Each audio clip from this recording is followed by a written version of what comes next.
I never thought my parents would ask me to prove I wasn't a thief. The strange part wasn't the accusation. It was how quickly everyone believed my brother instead. Growing up, my older brother Ryan could do no wrong. If he forgot to do chores, he was busy. If I forgot, I was irresponsible. If he got a C, he tried his best. If I got an A, my parents asked what happened to the missing marks. You stop noticing favoritism after a while, it just becomes the weather. By 26, I'd accepted it. Ryan still lived at home despite earning twice what I did. My parents paid his car insurance because he was saving for his future. Meanwhile, I worked 2 jobs, rented a tiny apartment, and somehow still managed to help them whenever they needed something. So when my mom called one Saturday asking if I could organize Dad's paperwork because you're the responsible one, I drove over without thinking. Dad had become forgetful over the past year, so bills, insurance documents, and bank statements were scattered across the dining table. Ryan walked in halfway through, still trying to be Mom's favorite. He smirked. I laughed. That's never been my department. He shrugged and disappeared upstairs. By evening, everything was sorted into labeled folders. Mom hugged me before I left. I don't know what we'd do without you. Those words lasted about 18 hours. Sunday afternoon, my phone exploded with missed calls. When I answered, Dad didn't even say hello. Where's the cash? What cash? The emergency money, $10,000. It was in my desk. I froze. I've never even opened your desk. Ryan's voice echoed in the background. I told you she was the last one in here. My stomach dropped. Within an hour, I was sitting in my parents' living room while Ryan leaned against the fireplace looking almost amused. Mom wouldn't meet my eyes. Dad looked furious.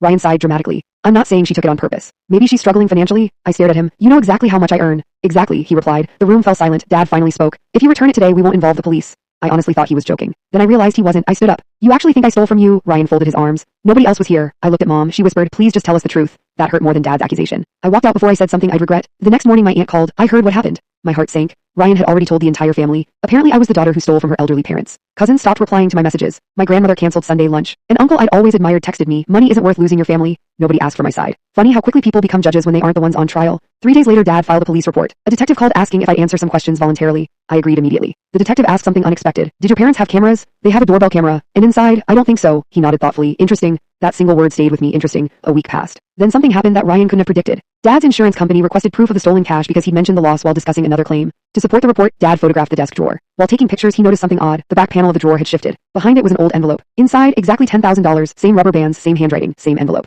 The money had never been stolen. Dad called me immediately. His voice sounded smaller than I'd ever heard. We found it. I waited silence. Finally, I asked, that's it? I'm sorry. Those 2 words couldn't undo what happened. I thanked him and hung up. I thought the story was over. It wasn't. That evening, my cousin Emma sent me screenshots. Ryan had posted on social media. Family isn't about blood. Sometimes people disappoint you when you least expect it. Hundreds of comments. Most assumed he meant me. He never corrected them, even after the money was found. I finally got angry, not because strangers believed him, because he was still letting them, so I commented. Maybe update everyone that the money was found exactly where Dad left it and nobody stole anything. Within minutes, comment deleted, then another, deleted, then Ryan blocked me. Emma had already saved everything. A few days later there was a family barbecue. The atmosphere felt like wet cement. Everyone avoided eye contact. Ryan acted like nothing had happened. Halfway through dinner my grandmother stood up. I think we owe someone an apology. Every conversation stopped. She looked directly at my father. Tell them. Dad cleared his throat. The money was never stolen. Nobody spoke. Then Grandma turned toward Ryan. And why exactly did you tell everyone she was guilty before anyone knew the truth? Ryan laughed nervously. I was just trying to help. Emma quietly connected her phone to the TV in the living room. I brought something. She opened screenshots, Ryan's texts, messages he'd sent multiple relatives before the police report. I always knew she'd snap someday. She needs money. Dad should press charges before she hides it. The room became painfully quiet. Then came another screenshot. One I'd